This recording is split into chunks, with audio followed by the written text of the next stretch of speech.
আমাদেরকে বলা হয় সুন্নি হানাফি। কি বলা হয়? একটু জোরে বলতে হবে, ব্রেনের শেপ রাখতে হবে। সুন্নি হানাফি। হানাফি কেন বলা হয়? যে জগৎ বিখ্যাত ইমাম, যিনি ফিকহ শাস্ত্রের জনক, ইমামে আজম আবু হানিফা রাদিয়াল্লাহু তাআলা আনহুর আমরা মুকাল্লিদ, মান্যকারী। মসলা মশাইলে আমরা তার মত অনুসরণ করি। এই জন্য আমাদেরকে বলা হয় সুন্নি হানাফি।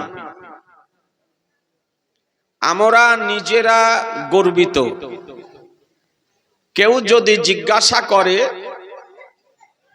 তো আমরা আনন্দ চিত্তে গর্বের সঙ্গে আমরা আমাদের পরিচয় দিই যে আমি সুন্নি হানাফি।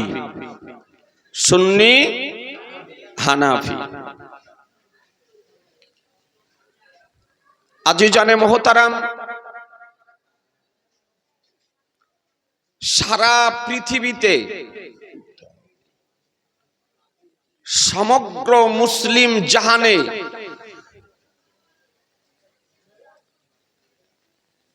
প্রায় 1250 বছর হতে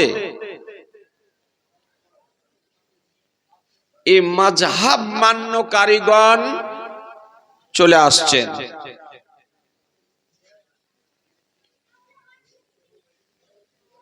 এই সারা পৃথিবীতে 4টি মাযহাব প্রচলিত আছে। কয়টি মাযহাব বললাম? একটু কথা বলেন। আমি যুবকদেরকে বলবো, ইয়ংদেরকে বলবো, আমাদেরকে একটু বুঝতে হবে। শুধু সুবহানাল্লাহ বললে হবে না, ব্রেনে একটু সেভ করতে হবে। এটা মাদ্রাসার প্রোগ্রাম হচ্ছে। 4টি মাযহাব প্রচলিত আছে। সর্বাপেক্ষা মাযহাব হলো হানাফি মাযহাব।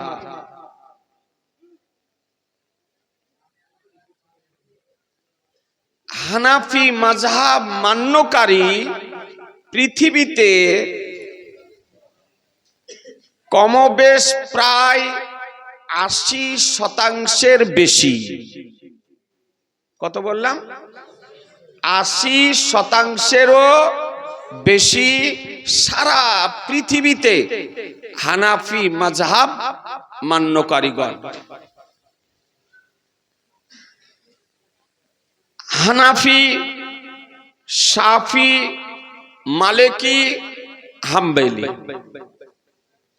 যারা ইমামে আজম আবু হানিফা রাদিয়াল্লাহু তাআলা আনহুকে অনুসরণ করেন, তার যারা মুকাল্লিদ মান্যকারী, তাদেরকে বলে হানাফি।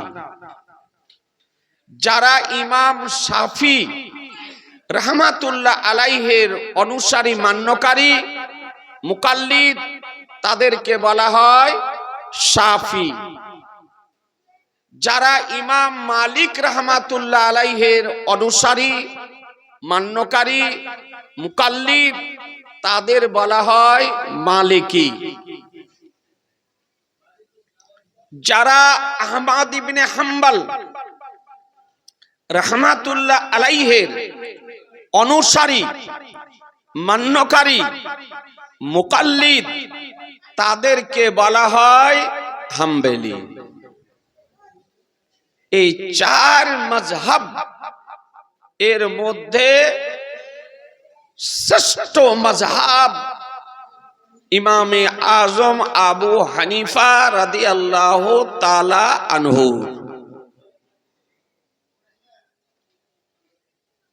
আজিজানে মোহতারাম, ইমামে আজম আবু হানিফা রাদিয়াল্লাহু তাআলা আনহুর মহান ব্যক্তিত্ব সম্পর্কে আমার স্নেহাশিস তরুণ মুনাজির আহলে সুন্নাত এই মাদ্রাসার প্রধান শিক্ষক হযরতুল আল্লাম ফজিলাতুল শাইখ মুফতি আলী হুসাইন কাদেরী সংক্ষিপ্ত আকারে আপনাদের সামনে আলোচনা করলো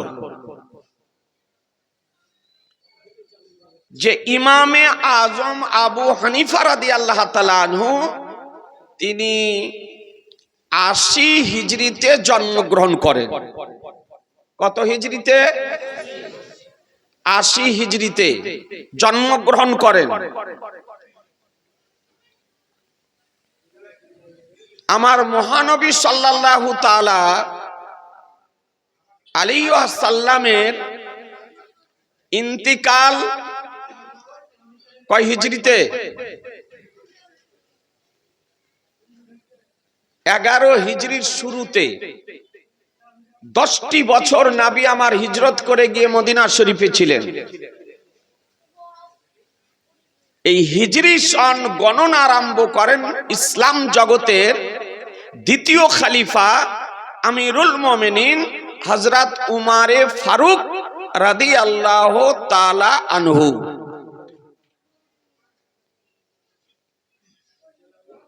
একটু চিন্তা করবেন, অনেক ঐতিহাসিকগণ মুহাদ্দিসগণ বলেছেন যে ইমামে আজম আবু হানিফা রাদিয়াল্লাহু তাআলা আনহু 80 হিজরিতে জন্মগ্রহণ করেন। কেউ কেউ বলেছেন 70 হিজরিতে জন্মগ্রহণ করেছেন, আবার অনেকেই বলেছেন যে 77 হিজরিতে জন্মগ্রহণ করেছেন। 77 অথবা 70 অথবা 80 এটাই প্রচলিত আছে বিভিন্ন কিতাবে যে তিনি 80 হিজরিতে জন্মগ্রহণ করেছেন। তিনি ইন্তিকাল করেন 150 হিজরিতে। কত বললাম? আমাদের ইমাম এর জন্ম কত হিজরিতে? একটু কথা বলেন না। আমাদের ইমামের জন্ম কত হিজরিতে? 80 অথবা 70 অথবা 77, মনে রাখতে হবে না? আর ইন্তিকাল কত হিজরিতে বললাম? 150 হিজরি, অর্থাৎ 150। 150 হিজরিতে তার ইন্তিকাল। যেদিন ইমামে আজম আবু হানিফা রাদিয়াল্লাহু তাআলা আনহু ইন্তিকাল করেন সেই দিন ইমাম শাফি রাহমাতুল্লাহ আলাইহি জন্মগ্রহণ করেন। মায়ের কোলে এসেছিলেন।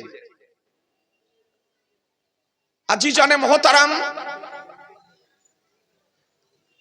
তো এই আমাদের ইমামের নাম কি জানেন? একজনা দাঁড়িয়ে বলেন তো আমাদের ইমামের নাম কি? বলতে পারবেন না? এ তো জানা উচিত। এ মাদ্রাসাতে তো কয়েক বছর থেকে ইমামে আজমের সভা হচ্ছে।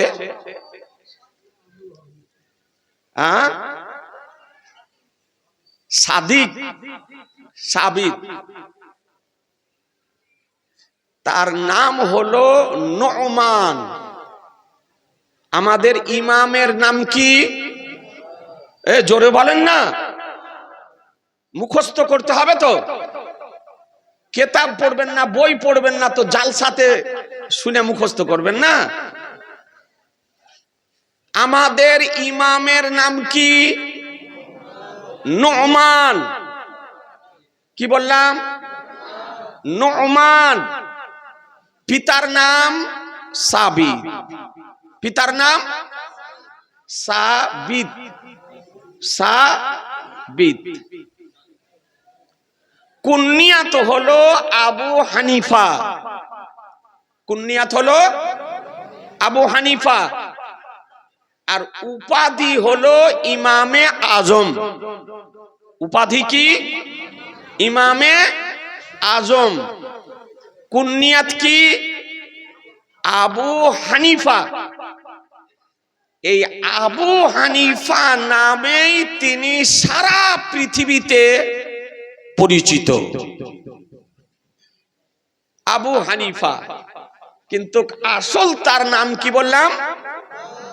জোরে বলতে হবে, নোমান। আর পিতার নাম সাবিত। এই ইমামে আজম আবু হানিফা রাদিয়াল্লাহু তাআলা আনহুর পিতা সাবিত রাদিয়াল্লাহু তাআলা আনহুকে নিয়ে তার দাদা উপস্থিত হয়েছিলেন আমার নবী পাক সাহেবে লাউলাক সাল্লাল্লাহু তাআলা আলাইহি ওয়াসাল্লামের নিকটে। আর তার বংশের জন্য মহান রব্বুল আলামিনের দরবারে তিনি দোয়া করেছিলেন। তিনি কে? যে ইমামে আজম আবু হানিফা রাদিয়াল্লাহু তাআলা আনহু সাহাবীদেরকে জাগতিক দৃষ্টিতে দর্শন করেছেন। সাহাবীদেরকে, একাধিক সাহাবীকে দর্শন করেছেন। আর সাহাবীদেরকে যারা দর্শন করেন তাদেরকে বলা হয় তাবি। তাদেরকে কি বলা হয়? তাবি। সাহাবীদেরকে যিনি দেখেছেন তাদেরকে বলা হয় তাবি। আর সাহাবী কাদেরকে বলা হয়? যারা নবীকে ঈমানী অবস্থায় দেখেছে এবং ঈমানী অবস্থায় ইন্তিকাল করেছেন। তো যারা ঈমানী অবস্থায় রহমতুল লিল আলামিন পয়গম্বরকে দর্শন করেছেন তাদেরকে বলা হয় সাহাবী। আর সাহাবীদেরকে যারা দর্শন করেছেন তাদেরকে বলা হয় তাবি। তো ইমামে আজম আবু হানিফা রাদিয়াল্লাহু তাআলা আনহু 80 বছর 80 হিজরিতে যদি জন্মগ্রহণ করেন তবুও 7 জন সাহাবীকে দর্শন করেছেন মুসলমান। কয়জন বললাম? 7 জন সাহাবীকে দর্শন করেছেন। সাহাবীর নিকট থেকে তিনি হাদিস বর্ণনা করেছেন। আপনি মিশকাত শরীফের মুকদ্দমা উঠিয়ে দেখুন। এ বেরাদার, নবীর আজকে কওল ফেল কর্ম কে বলা হয় আপনার হাদিস। তাকরীর, নবীর কওল ফেল তাকরীর একে বলা হয় হাদিস। সাহাবীর কওল ফেল তাকরীর কে বলা হয় হাদিস। তাবিঈর কওল ফেল তাকরীর কে বলা হয় হাদিস। তার মানে নবীর কর্ম, নবী যে কর্ম করেছেন বা নবীর সম্মুখে কোন সাহাবী বা অন্য কোন ব্যক্তি কর্ম করেছেন, নবী আমার চুপ থেকেছেন, সেটাকে হাদিস বলা হয়।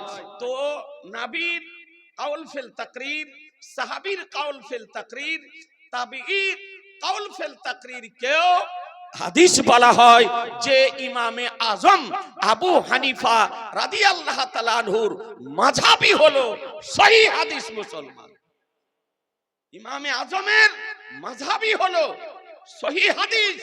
এ বেরাদার, যে ইমাম আজমের আজকে একটি মসলার ভুল আজ পর্যন্ত কোন মাযহাব অমান্যকারীগণ কোরআন ও হাদিসের আলোকে ভুল প্রমাণ করতে পারেনি। কিয়ামতের সকাল পর্যন্ত ইমামে আজমের একটিও মসলা কোরআন ও হাদিসের আলোকে ভুল প্রমাণ করা সম্ভব হবে না। মুসলমান, ইমামে আজম কার নাম? যিনি একজন উচ্চাঙ্গের তাবির নাম ইমামে আজম। আজকে ব্রাদারান ইসলাম এক শ্রেণীর ব্যক্তি, তারা মাযহাব অস্বীকার করতেছে, তারা কোন মাযহাবকে মান্য করে না, কোন ইমামকে মান্য করে না। আজিজানে মুহতারাম, হ্যাঁ, ইমামে আজমকে অস্বীকার করে, ইমামে শাফিকে অস্বীকার করে, ইমামে মালিককে অস্বীকার করে, ইমাম আহমদ ইবনে হাম্বলকে অস্বীকার করে, কিন্তু ঘড়ির মেকারকে মানে। আপনার ঘড়ির মেকারকে মানে।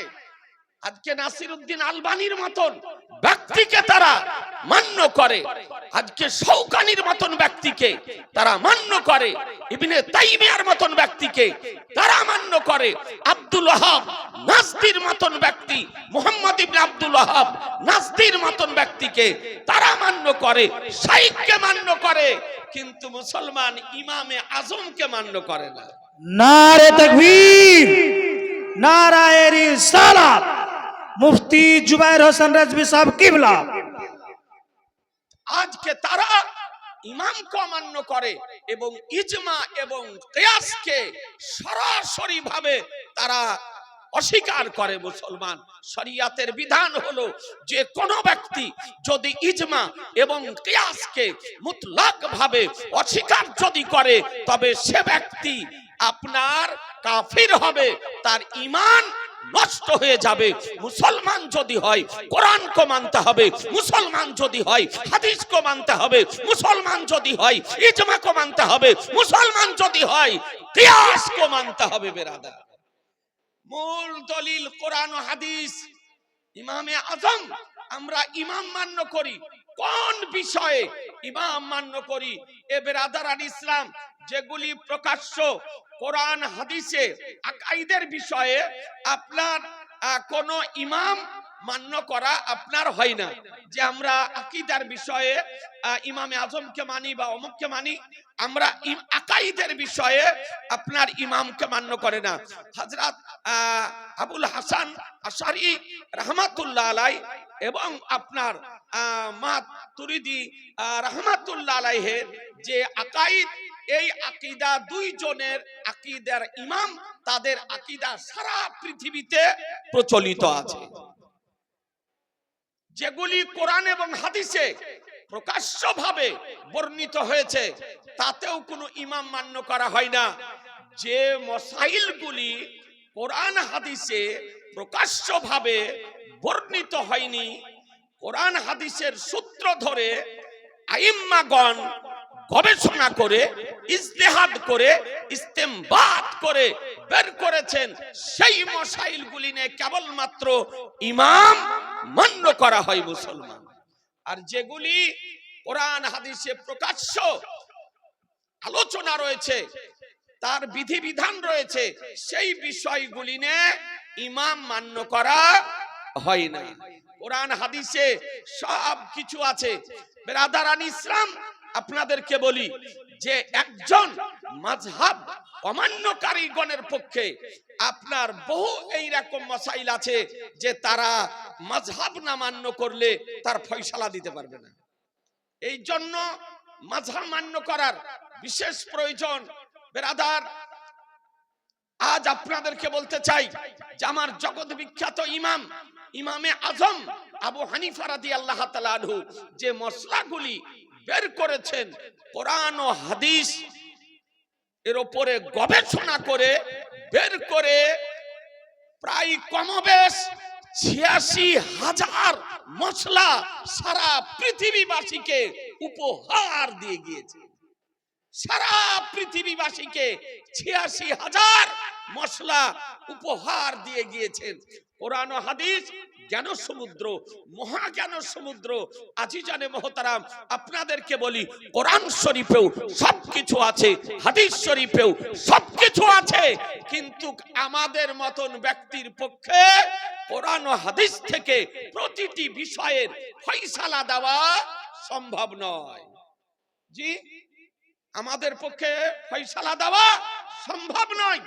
এ বেরাদারান ইসলাম, আপনারা জানেন সমুদ্রের নিচে মূল্যবান বস্তু মতি পাওয়া যায়। জি, শুনেছেন না? সমুদ্রের নিচে। এখন এই সমুদ্রের নিচে এই মূল্যবান বস্তু সংগ্রহ করার জন্য যদি আমার মতন একজন সাধারণ ব্যক্তিকে সমুদ্রে যদি প্রেরণ করা হয়, তো ওই মূল্যবান বস্তু সংগ্রহ করে নিয়ে আসতে পারবে? কথা বলছেন না যে পারবে না। সমুদ্রের ঢেউ দেখে, সমুদ্র দেখে তার কলিজা আপনার কেঁপে যাবে, কিন্তু কই মূল্যবান বস্তু সংগ্রহ করার জন্য একজন অভিজ্ঞ ডুবুরির প্রয়োজন। যদি একজন অভিজ্ঞ ডুবুরিকে যদি সমুদ্রে প্রেরণ যদি করা হয়, তবে সে ওই মূল্যবান বস্তু সংগ্রহ করে নিয়ে তিনি ফিরে আসবেন। এ বেরাদার, যেমন সমুদ্রের নিচের মূল্যবান বস্তু সংগ্রহ করার জন্য একজন অভিজ্ঞ ডুবুরির দরকার, এই রকম বেরাদার কোরআন ও হাদিস হলো মহাজ্ঞান সমুদ্র।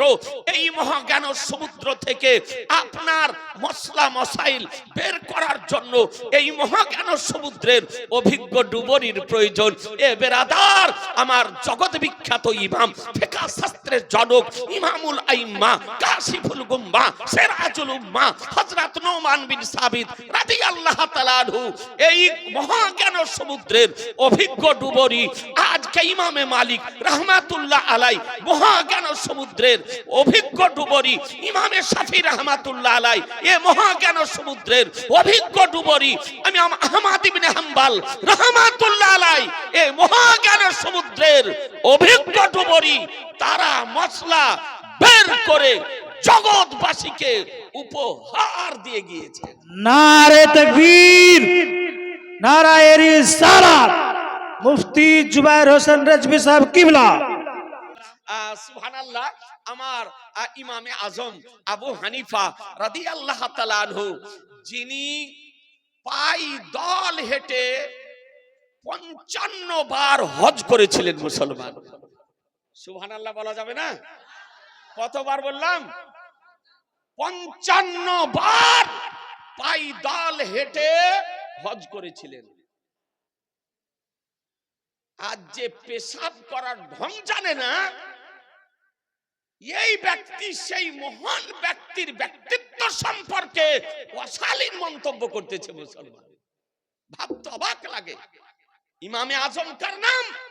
যে ইমামে আজম 40 বছর এশার ওযুতে ফজরের নামাজ পড়েছেন। একটু জোরে বলা যাবে না? আর একটু জোরে। কত বছর বললাম? 40 বছর এশার ওযুতে ফজরের নামাজ পড়েছেন।